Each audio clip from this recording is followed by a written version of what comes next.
Hey there, welcome back to our channel. Today we are going to walk you through a quick and easy guide on how to open YouTube on your laptop.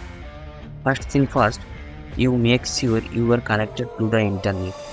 Once you are connected to your internet, grab your mouse or trackpad and let's get started. Step 1. Open your web browser. You can use any browser you prefer, whether it's Chrome, Firefox or Safari or any other.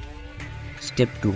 In the address bar at the top of browser, type in www.youtube.com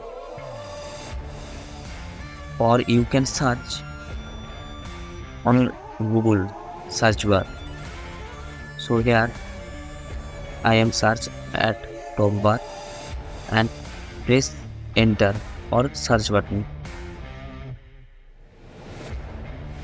And there you have it. You have successfully opened YouTube on your laptop. You will be greeted with a homepage where you can explore trending videos, channels you are subscribed to, and too much more. Now feel free to search for your favorite videos, music, or channel using the search bar at the top of the homepage.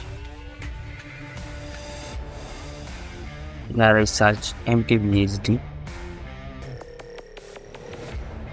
and that's all there is to it. Open YouTube on your laptop is as simple as that. Thanks for watching. If you found this video helpful, don't forget to give it a thumbs up and subscribe to our channel for more tech tips and tutorials. See you guys the next time.